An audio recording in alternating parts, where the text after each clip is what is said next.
Who's that? That's Auntie Paul here. Yeah. And that one. And? And that's Uncle Taisalika. Yeah. A moment of remembrance may come naturally to some. But for one Samoan mother, her memories arrive in fragments that are carried by her loved That's ones. Telly.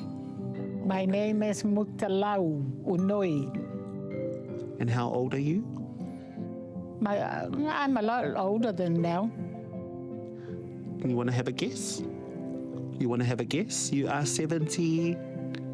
75. Yes. I am 75. These conversations may seem small, but it's a subtle sign of Mutala Unui's memory deteriorating. That's for you. Mutala is double diagnosed with Alzheimer's and vascular dementia, a condition caused by low blood flow to the brain, resulting in memory loss, confusion, and thinking difficulties. But before her condition took hold, Mutala dedicated 25 years serving her community. I was also a registered nurse in all this time because I was good in my learning. And then I was working in hospital and I had to look after patients and I had to do all the thing for the people that are in beds. But now the roles have changed. Mutala is cared for by her youngest son, Sapini Unoi, who says he inherited this role as a whawhawhine and the youngest of 4.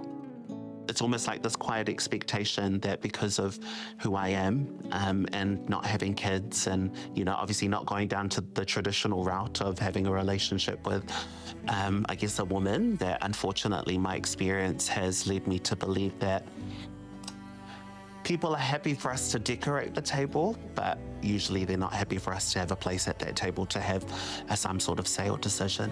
Getting ready this morning was an absolute nightmare. Drawing on his own lived experiences, Sapini has built a following on social media, sharing his raw, personal account of his caregiving journey, often navigating it alone.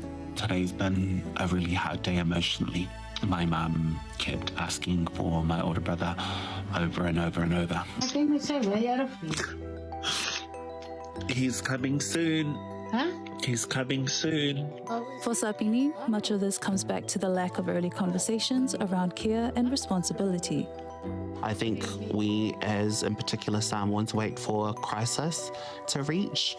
We don't think about whether, our parents are going to have these illnesses such as dementia, Alzheimer's, Parkinson's, cancer. And you can only, I guess, plan so much.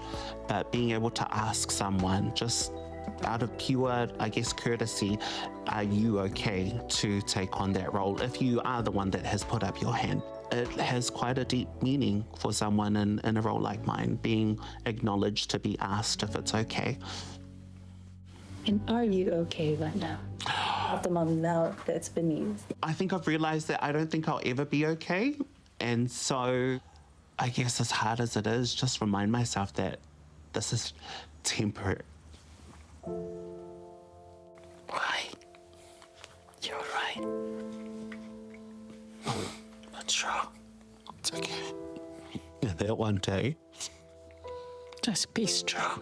Be strong. I will. And one day I'm going to wake up and I'm going to miss the routine. I'm going to miss the mood swings.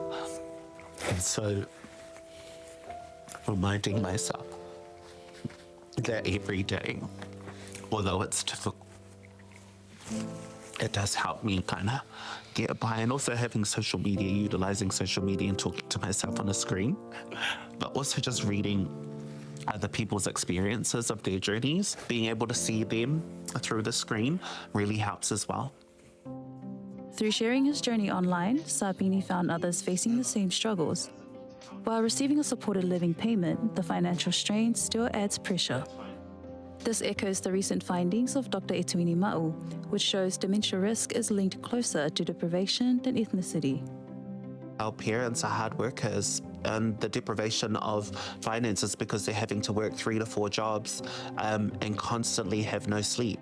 Because our people are having to work these extra jobs, they're missing out on the fundamentals, which is being able to look after yourself, putting your health first. If you don't look after your body and your health, this is where you're going to eventuate.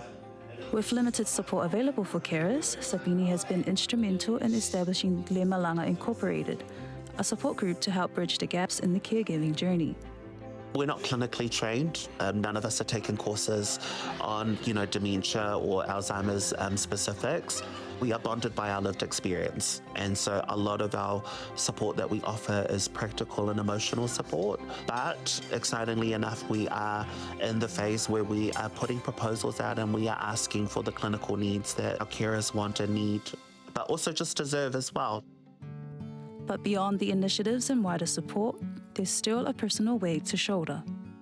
I think what I miss the most is her wisdom, being able to sit down and talk to her and get her advice, and I guess just the Samoan parents, encouragement they usually give, the faufaukua, things like that. And so that is definitely something that I miss.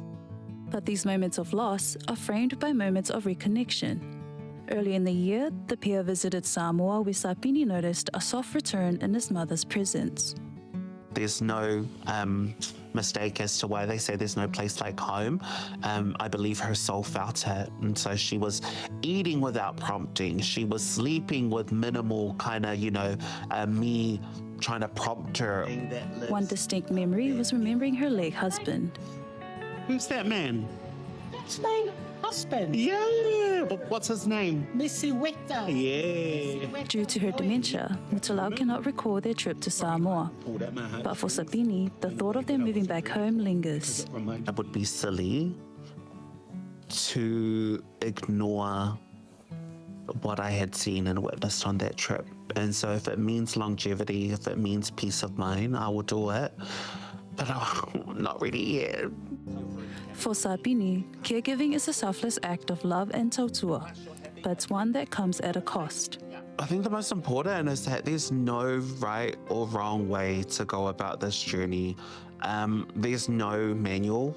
No one sat down and wrote a manual that this is what caregiving should look like. And even as memories fade, it's love and faith that continue to hold them together.